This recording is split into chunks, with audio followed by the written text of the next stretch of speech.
What's up, YouTube? This is Too Raw for TV. All right, so this is how I'm going to do videos like this. I'm going to be vague in some areas, but you'll know what I'm talking about. I'm not going to use names in certain videos because, you know, still don't trust YouTube like that, but you'll know what I'm talking about. So shout out to Town Biz for his video talking about this guy. I agree 100%. And I've heard that quote as well from number 44. That quote goes something along the lines of, "Don't underestimate this guy's." That wasn't he said. He said that wasn't exactly what he said. He said his name, but I'm not going to say his name. The quote goes something along the lines of, "Don't underestimate this guy's ability to fuck it all up."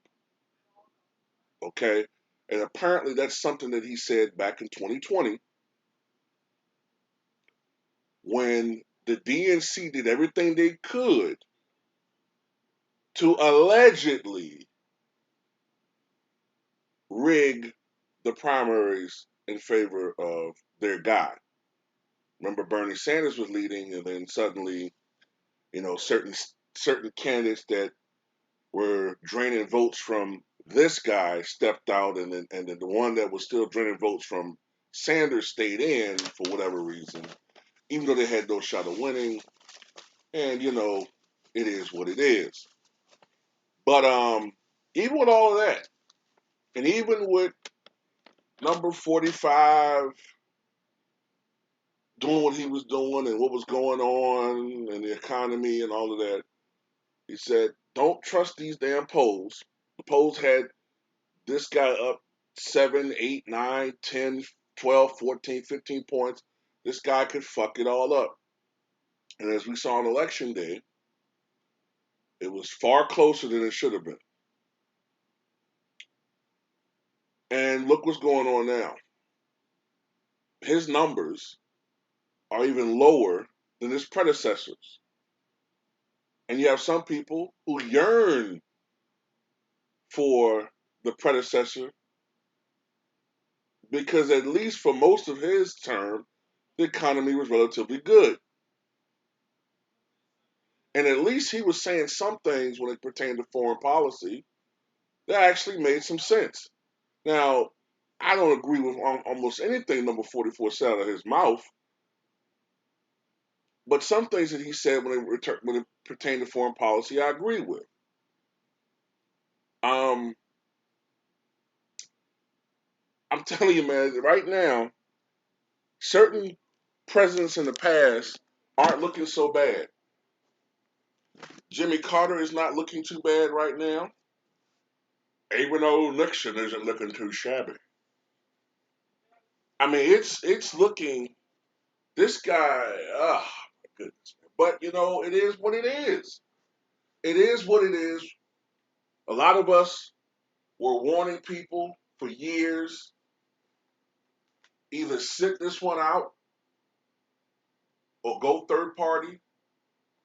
This is not the ticket for us. But people voted more out of anger, I think, in 2020 than they did,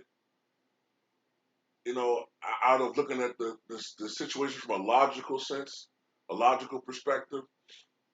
And this is where we are now. And, the economy is supposed to have turned around by now. We heard all last year that we're going to see this resurgence in the economy, and we're not seeing that. And gas prices and inflation are at its highest. The gas prices are the highest we've ever been. The inflation is something we hadn't seen since the days of the malaise of the Carter administration. And we got all of this foolishness going on. World leaders don't respect this guy. They think he's incompetent and feeble. Um, the next person in line,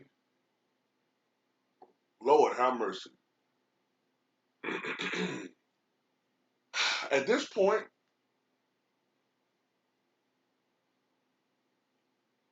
I'm starting to believe that number 45 is going to pull a Grover Cleveland. I think he's going to pull a Grover Cleveland, and I think he's going to become the second president to serve a second term uh, non-consecutively. And this fall, I think that the party in power is going to be annihilated in the polls. And I really don't give a shit. I don't give a shit because as a person who is a disgruntled former Democrat turned independent, time and time again, people in power in their party don't listen to people like me, don't pay attention to people like me, have actually done things to alienate people like myself, to actually have policies in place over the last several decades to depower people like me, to the point where I say the hell with you.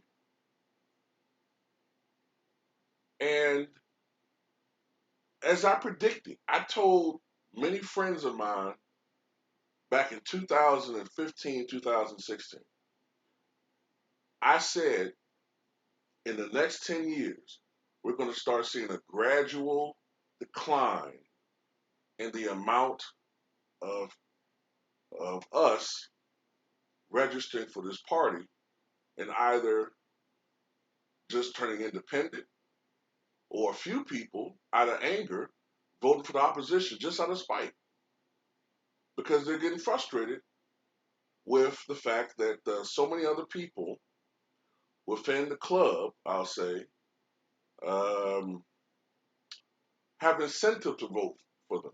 They have incentives. Other people are prioritized over us. Other groups are prioritized over us. And whenever we talk about anything, we're told to shut up and stop complaining and march by other people's side and get with their issues. And we're put in the back burner. And we're tired of that shit. And some people, like myself, have said, fuck you.